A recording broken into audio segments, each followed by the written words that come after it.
शिव भक्तों के लिए प्राणों से प्रिय मंत्र ओम सांब सदा शिवाय नमः।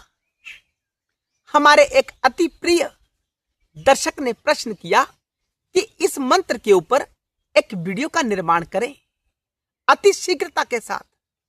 दर्शकों, हमारे लिए आप सब शिव के तुल्य हैं। हमारे साथ हमेशा हमेशा के लिए जुड़े रहें। हम किसी का विरोध नहीं करते, लेकिन शिव का भक्त हमारे लिए किसी तीर्थ से कम नहीं होता है, शिव का ही स्वरूप होता है। दर्शकों, चलते हैं, वीडियो आरंभ करते हैं। ओम। ओम यानी प्रणव। प्रणव यानी भवसागर से तारने वाला। भवसागर यानी प्रकृति से उत्पन्न जो जगत है ना, ये शिव की शक्ति का स्वरूप है, शिव की शक्ति का विस्तार है। ये माया जाल है, इससे कोई छूट नहीं सकता। लेकिन जो ओमकार का ध्यान करता है, ओमकार का जाप करता है, ओमकार में स्वयं स्थित होने का प्रयास करता है, तो वह एक ना एक दिन तर जाता है, भवसागर से मुक्त हो जाता है, इस प्रकृति से उत्पन्न इन शरीरों से मुक्त हो जाता है। हम और तुम अब तक शायद मुक्त नहीं है, इसीलिए तो जीवन ग्रहण करते हैं। मुक्त होते तो जीवन ग्रहण ही क्यों करते, बताओ? कोई तो कारण होता है ना। हर विषय वस्तु का कुछ ना कुछ कारण होता है। कहीं झगड़ा होता है, उसका भी कारण होता है। कोई हम अनुष्ठान करते हैं, उसका भी कोई कारण होता है कि क्यों कर रहे हैं। उसी प्रकार हमारे जीवन का भी कोई ना कोई कारण है, क्यों हमें जीवन प्राप्त हुआ। कोई ना कोई कार्मिक ढांचा अविशेष है। तो प्रणव यानी ओमकार, प्रणव तारने वाला, भवसागर से तारने वाला, शिव का ही सूक्ष्म स्वरूप ओम है। शिव महापुराण की कथा कहती है कि शिवलिंग की आराधना करनी हो तो ओमकार से करनी चाहिए। शिव के सकल स्वरूप का अगर चिंतन करना हो, आराधना करनी हो, तो नमः शिवाय से करनी चाहिए। दोनों को योग से ओम नमः शिवाय यानी षडाक्षर हो जाता है। तो हम यहां चर्चा ओम सांब सदा शिवाय नमः की कर रहे हैं। तो ओम का अर्थ हुआ कि शिव का सूक्ष्म स्वरूप, जो निराकार अवस्था है, निष्कल अवस्था है शंकर जी की, उसकी आराधना ओमकार से होती है। सांब यानी सह अंब, अंब अंबा भवानी, अंबा के साथ सदा शिवाय, सदा शिव अंबा के साथ उनको नमस्कार। इस अर्थ को समझकर ये सारा जगत उत्पन्न कहां से होता है? शिव और शक्ति के योग से ये सारा जगत अस्तित्व में आता है। ये जो कुछ भी देखते हैं हम आंखों से, तो दृष्टिगोचर हो रहा है, कान सुन रहे हैं, त्वचा स्पर्श कर रही है, जीवा स्वाद ग्रहण कर रही है, जो कुछ भी विषय है, यह सब शिव की शक्ति का विस्तार है। और हमने होना मुक्त है, इस प्रकृति के ढांचे से मुक्त होना है, अन्यथा शरीर ग्रहण करते रहेंगे। तो उसके लिए शिव और शक्ति की आराधना बड़ी अनिवार्य है। जब हम इस अर्थ को समझते हुए कि जो परमात्मा का निष्कल स्वरूप है, जिससे सब अस्तित्व सामने आते हैं, वही जब अंबा के साथ सदाशिव कैलाश पर्वत के ऊपर स्थित हुए होते हैं, तो उनकी आराधना करने का जो आनंद है, जो अनुभूति है, उसका वर्णन शब्दों से नहीं किया जा सकता, मात्र अनुभव किया जा सकता है। उसके लाभ क्या होंगे आराधना करने के? दर्शकों, जो भी अष्ट सिद्धि होती है, आपने सुना होगा कि हनुमान जी अष्ट सिद्धि के दाता है। तो इस मंत्र का जाप करने से एक संख्या से ऊपर, और जैसी हमारी भावना होती है, जैसा हमारा ध्यान होता है, ध्यान बड़ा अनिवार्य है, तो हमें सिद्धि प्राप्त हो सकती है। जब 5 लाख की संख्या में हम यह जप कर लेते हैं ना, तो वहीं से इसका असर दिखना आरंभ हो जाता है।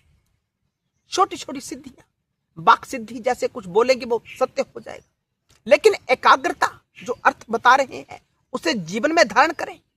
शिव की जब भी स्तुति करें इस मंत्र से, तो भावना करें कि कैलाश पर्वत के ऊपर शंकर पार्वती सहित यानी सांब सदा शिव एक साथ स्थित है और सब गण उनकी स्तुति कर रहे हैं। ब्रह्मा विष्णु सब उनकी स्तुति का गायन कर रहे हैं। इस प्रकार की भावना के साथ यह जाप करें। 5 लाख संख्या के बाद आपको कुछ ना कुछ अनुभव होना आरंभ हो जाएगा, जो बड़ा दुर्लभ होता है। अगर हम अंधेरे में ही जाप करते रहेंगे तो लाभ नहीं होगा, फिर कहोगे कि यह तो मंत्र असरदार ही नहीं है। दर्शकों, दूसरा लाभ मानसिक शांति। वर्तमान में मनुष्य उलझा हुआ है। उलझा किसके कारण है? अपने ही कारण। कचरा भीतर भरा हुआ है। लेकिन जब इस मंत्र का जाप करेंगे तात्विक रूप से, तो कचरा धीरे धीरे, जो कचरे का संस्कार है वो धीरे धीरे समाप्त हो जाएगा और केवल जो विशुद्ध तत्व है शिव शंकर वही रह जाएंगे। दर्शकों, तीसरा लाभ जो होगा कि अगर हम मुक्त होना चाहते हैं ना, तो शक्ति के बिना मुक्त नहीं हो सकते। शक्ति की आराधना बड़ी आवश्यक है। हम शरीर में बैठे हैं ना, तो शरीर की अवहेलना करते हुए हम शिव तत्व को कैसे समझ सकते हैं? नहीं समझ सकते। तो शक्ति की आराधना अनिवार्य है। राम और कृष्ण ने खूब शक्ति की आराधना की। वो कोई भी कार्य करते थे, शिव और शक्ति की आराधना के बिना कोई कार्य नहीं करते थे। तो संसार से मुक्त होना है, प्रकृति से मुक्त होना है। प्रकृति क्या है? अंबा है। माया क्या है? अंबा है। और माया के पति कौन है? शंकर है। तो दोनों की आराधना अनिवार्य है, दोनों को भजना बड़ा अनिवार्य है। तो इस मंत्र के माध्यम से हम दोनों की आराधना एक साथ कर सकते हैं। शिव शक्ति दोनों की आराधना जीवन में जब आ जाती है, तो किसी दूसरे तत्व की हमें कोई आवश्यकता नहीं होती है, पर्याप्त है। और शक्ति को लांघकर, शक्ति को छोड़कर कि मैं तो शक्ति की आराधना नहीं करूंगा, मैं तो सीधा शिव तक जाऊंगा, तो नहीं जा पाओगे।